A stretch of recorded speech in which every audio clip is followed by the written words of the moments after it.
एहसान साहब, बहुत शुक्रिया आपके वक्त का। जिस तरह से चंद अफराद बैरून मुल्क बैठकर रियासत और फौज के खिलाफ जहर उगल रहे हैं, क्या कहेंगे? कैसे इनके खिलाफ कार्रवाई जो है होनी चाहिए? क्या कानूनी ऑप्शंस क्या है पाकिस्तान के पास?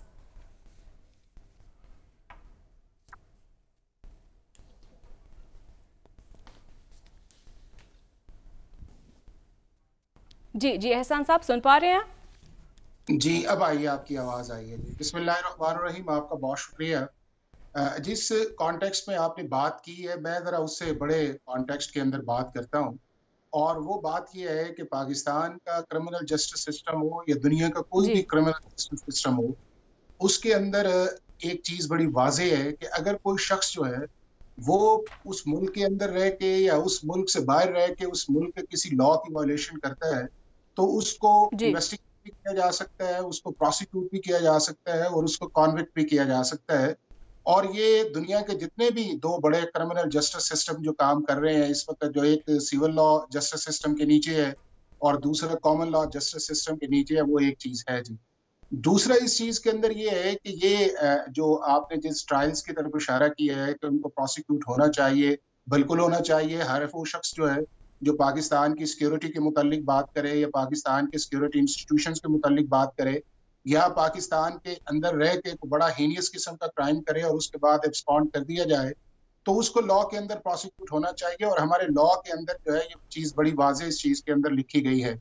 अब ये है कि जो हमारा 1898 का क्रिमिनल प्रोसीजर कोड है उसके अंदर भी एक प्रोसेस है कि अगर कोई शख्स जो है उसके खिलाफ इन्वेस्टिगेशन होती है, इन्वेस्टिगेशन के बाद उसे अगर गिल्टी डिक्लेयर कर दिया जाता है, तो उसका चलान जब कोर्ट के अंदर जाएगा तो वहां के ऊपर अदालत जो है उस शख्स को बुलाएगी, वारंट करेगी। और वो फिर भी नहीं आता तो उसके अंदर ये है कि उसके ऊपर जो है वो एक उसकी प्रॉपर्टी को अटैच कर लिया जाएगा।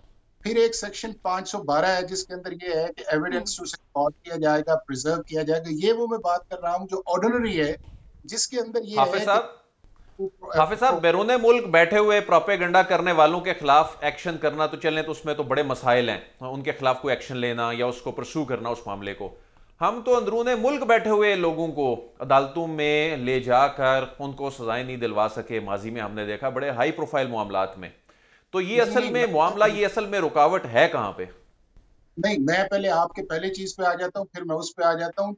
दूसरी का आपका बड़ा वाज़ेह जवाब ये है कि पाकिस्तान का क्रिमिनल जस्टिस सिस्टम जो है वो एफिशिएंट नहीं है।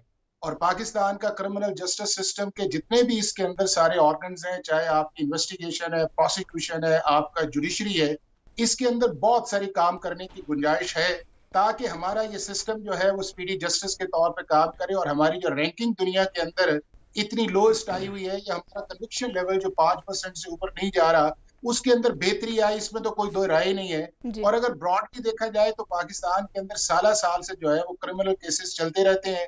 कहीं वो मैजिस्ट्रेट की कोर्ट में, एडिशनल सेशन जज की कोर्ट में, हाई कोर्ट्स के अंदर 9 साल जो है वो आपकी अपील्स नहीं लगती।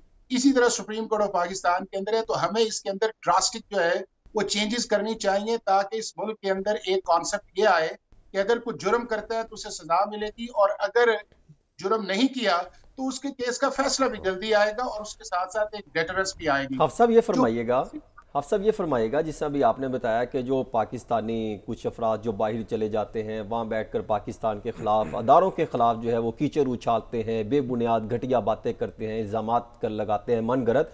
ऐसे लगता है कि शायद वो किसी रॉ या किसी दुश्मन एजेंसी के साथ मिलकर उनके एजेंडे पर अमल पैरा हो। उनके खिलाफ जब मुल्क कार्रवाई करता है, हमारा मैंने कुछ इसकी डिटेल निकाली है, कोई लगभग 20-25 के करीब मेरे पास ऐसे केसेस हैं कि गैर हाजिरी के मुकदमे में बाकायदा कुछ इंटरनेशनल कवानीन है, उनके तहत उनको सजाएं तो सुना दी जाती हैं। जिससे अगर अब मैं आपके सामने रखूँ, फ्रांसीसी खवातीन को आयरलैंड में कत्ल किया गया तो सजा सुनाई गई थी आइन बेले नामी शख्स को। फिर 1997 में इस तरह का मामला हुआ, 1984 में हुआ। फिर बरतानवी नज़ाद अमरीकन को जो है वो सजा सुनाएगी, 24 साल की सजा सुनाएगी गैर मुझे। सब बेशुमार मेरे पास डिटेल्स हैं। मेरा सवाल ये है कि सजा सुना दी गई और उनको सजा, उनको कैसे जो है उनको सजा दिलवाई जाएगी सुनाने के बाद, उनको कैसे लेकर आएंगे? आपको याद है एक्स्ट्राडिशन ट्रीटी का एक काम शुरू हुआ था आज से 2-3 साल पहले कि कैसे मुल्जमान को लेकर आना है, यानी उसकी क्या पेशरफ्त बैनुल-अक़वामी कवानीन क्या और जब होंगे? सजा सुना दी जाएगी तो उनको कैसे उनको सजा दिलवाई जाएगी? सुनाने के बाद उनको लेकर आएंगे जेल में या वहां पे? एक तो ये है कि क्या आपके मुल्क के अंदर ये कानून है कि आप ट्रायल इन एब्सेंशिया कर सकते हैं, तो उसका जवाब ये है कि हमारे मुल्क के अंदर कवानीन है कि जिसके अंदर हम ट्रायल इन एब्सेंशिया कर सकते हैं। उसके अंदर हमारा एंटी टेररिज्म एक्ट भी शामिल है, जिसका सेक्शन 21L जो है वो इस चीज की परमिशन देता है और आगे उसके शेड्यूल्ड ऑफेंस है। फिर हमारे नैब लॉ के अंदर भी सेक्शन 31 की प्रोविजन है कि उसके अंदर भी आप ट्रायल इन एब्सेंशिया कर सकते हैं। फिर हमारा पाकिस्तान पीनल कोड है, उसका सेक्शन 172 भी है जो एब्सकॉन्डर्स को डील करता है, उसकी पनिशमेंट हम कर सकते हैं। इस पे लेकिन कुछ जजमेंट्स नहीं आ चुकी जिसमें ये डिस्टिंक्शन, हाफिज साहब इसमें कुछ जजमेंट्स नहीं आ चुकी जिसमें ये डिस्टिंक्शन कुछ शायद इस नौयत की है, रहनुमाई फरमाइएगा कि फ्रेमिंग ऑफ द चार्ज के बाद ये ट्रायल एंड सब्सटेंशिया हो सकता है, उससे पहले जो है वो पूरा ट्रायल नहीं हो सकता। ये सुप्रीम कोर्ट की 5 मेंबर जजमेंट नहीं आ चुकी सर इस पर? इसके अंदर साथ भाई ये है कि दो चीजें हैं। एक तो ये है कि जो ड्यू प्रोसेस ऑफ लॉ वाली आप जिस बात की तरफ इशारा कर रहे हैं या आर्टिकल 10A की बात करें, इसमें बहुत सारी सुप्रीम कोर्ट की जजमेंट्स हैं, लेकिन वो सारी जजमेंट्स उस वक्त एप्लीकेबल होती हैं कि जब वो शख्स जिसको सजा सुनाई जाए वो आके सरेंडर करे और फिर वो उस सजा को चैलेंज करे। जब वो उसको चैलेंज करता है तो फिर बात बिल्कुल वही आ जाती है। और जनरली होता यह है कि जब आप वो शख्स आ जाता है और उसकी सजा को हमारी हाई कोर्ट्स या सुप्रीम कोर्ट्स के अंदर जो है वो इस बुनियाद के ऊपर आप ये समझें कि सेट असाइड कर दिया जाता है, लेकिन वापस उसी जगह केस को भिजवाया जाता है जिस जगह उसे सेंटेंस दी गई है। तो ये दोनों चीजों के अंदर बड़ा डिस्टिंक्शन है। फर्स्ट डिस्टिंक्शन ये है कि पाकिस्तान दुनिया के उन सारे ममालिक की तरह शामिल है कि जिसके अंदर आप ट्रायल इन एब्सेंशिया कर सकते हैं, और वो उस सूरत के अंदर होता है कि जब आपका एक्यूज जो है वो इंटेंशनली जो है या आपके मुल्क में ना हो, साहब बेहतर ना हो कि हम एक एक्सट्रेडिशन ट्रीटी साइन कर लें कुछ ममालिक के साथ?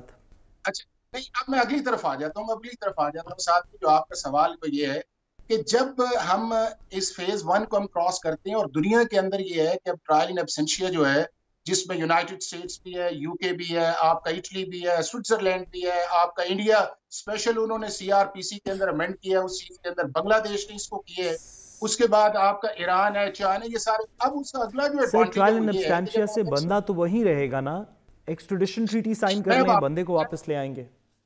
अब उसके अंदर जो दूसरा जिस चीज के अंदर है कि जब आप किसी शख्स को फिर अगर वो पाकिस्तान से बाहर है, जिस तरह ये क्रॉस बॉर्डर ऑफेंसेस हो रहे हैं, तो उसके अंदर फिर ये है कि फिर आप अपना केस एक डेवलप करते हैं एक्स्ट्राडिशन का।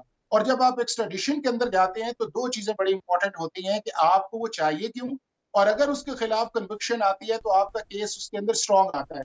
अब जो आपकी बात बिल्कुल ठीक है कि उन ममालिक के अंदर जहां से ऊपर ये इस तरह पाकिस्तान के साथ ये चीजें हो रही हैं, गवर्नमेंट ऑफ पाकिस्तान को एक्स्ट्राडिशन पे जाना चाहिए। और हमारा यूनाइटेड किंगडम के साथ एक प्रोसेस चल भी रहा है, उस प्रोसेस को एक्सपेडाइट करना चाहिए कि अगर कोई उनके बंदा जो है हमारे मुल्क के अंदर आके कुछ चीज करे और उसे वहां की इन्वेस्टिगेशन या कोर्ट ऑफ लॉ के अंदर रिक्वायर्ड हो, वो हमें देना चाहिए। और अगर हमारे मुल्क का शहरी जो है वो हाफिज साहब क्या पॉसिबिलिटी है आपके ख्याल में, हाफिज साहब क्या पॉसिबिलिटी है आपके ख्याल में कि हमारी जो दो मेजर पॉलिटिकल पार्टीज़ हैं जो इंशाल्लाह आने वाले वक्त में गवर्नमेंट बनाएंगी, पाकिस्तान मुस्लिम लीग नून और पीपल्स पार्टी, ये हमारी मेजर पॉलिटिकल स्टेक होल्डर्स हैं, कि साथ MQM भी है, चले आप उनको भी शामिल कर लें, कि ये पॉलिटिकल पार्टीज़ की गवर्नमेंट एक ऐसी ट्रीटी साइन करेगी जहां से लंदन से या यूनाइटेड किंगडम से एक्सट्रेडिशन पे लोग वापस आ सकते हैं।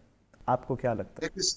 मैं आपको चीज बताऊं कि अगर आपने अब इस मुल्क को आगे लेके चलना है तो अब आपको पॉलिटिकल कंसिडरेशन से निकलना पड़ेगा, और उस पॉलिटिकल कंसिडरेशन से निकलने के लिए इम्पोर्टेंट है आप अपने क्रिमिनल जस्टिस सिस्टम को रिवैम्प करें। अगर आप रिवैम्प नहीं करेंगे तो इस तरह के प्रॉब्लम्स तो आते रहेंगे, और अगर आपने ये सारी चीजें जो है वो डिस्कशन पे छोड़ देंगी तो फिर अगले 10 साल भी इस मुल्क के अंदर आएगा। अब ये रिजॉल्व करना चाहिए हमारे पार्लियामेंट को, हमारे जो डिसीजन मेकर्स उन्हें रिजॉल्व करना चाहिए कि हमारे इस वक्त जो क्रॉस बॉर्डर ऑफेंसेस भी हैं या हमारे मुल्क के अंदर जो है जो लोग जो है वो करप्शन करते हैं, एंटी टेररिज्म के अंदर है, रेप्स के केसेस उसके अंदर है, जो हीनियस क्राइम्स हैं, वो यहाँ पे करके या दुबई की तरफ निकल जाते हैं या वेस्टर्न की तरफ निकल जाते हैं। तो वहां के ऊपर जाने के लिए आपको मेरे से ज्यादा बेहतर पता है कि आपको एक कोर्ट ऑफ लॉ का या एक प्रोसेस जो है वो आपको म्यूचुअल लीगल असिस्टेंस में भी जाना पड़ता है, इंटरनेशनल ट्रीटीज के अंदर भी जाना पड़ता है। साहब ये जो ट्रीटी है ये तो हुकूमत ने साइन करनी है ना, कानून जैसे कि आपने हमें बताया, कानून तो बड़ा सिंपल है। कानून ये कहता है कि अगर ट्रीटी है तो बंदा वापस आ सकता है, अगर ट्रीटी नहीं है तो एक्सट्रेडिशन एक्ट के अंदर एक लंबा प्रोसेस है सेक्शन 4 के नीचे जो करना पड़ता है। तो हम बंदे वहाँ से वापस बुलवा सकते हैं जहाँ पे हमने एक्सट्रेडिशन ट्रीटी साइन की हुई है। और एक्सट्रेडिशन ट्रीटी क्योंकि दो रियासतों के दरमियान में साइन होती है, तो फेडरल गवर्नमेंट ने उनकी गवर्नमेंट से साइन करनी है। तो सवाल तो इफ़ेक्टिवली एक पॉलिटिकल बन गया ना, कि फेडरल गवर्नमेंट किसी पॉलिटिकल पार्टी की क्या ये चाहती है कि इंग्लैंड से बंदे हम एक्स्ट्राडाइट वापस कर सकते हो या नहीं कर सकते हो, उसमें चंद लोग नहीं होंगे, फिर तमाम ऑफेंडर्स जो इंग्लैंड में हैं सब एक्स्ट्राडाइट करने पड़ेंगे। देखिए, मैं आपको बताऊं, हमारे पास एग्जांपल्स हैं। हमारे पास एग्जांपल्स ये हैं कि हमने इस वक्त दुनिया के 22 ममालिक के साथ ड्यूल सिटीजनशिप का एक एग्रीमेंट किया हुआ है, और वो आपको इस सबको पता है, इस चीज के अंदर है कि हमें ये करने चाहिए साइन, एक्स्ट्राडिशंस, बंदे वापस लाने चाहिए, जैसे कि आप एग्री करते हैं।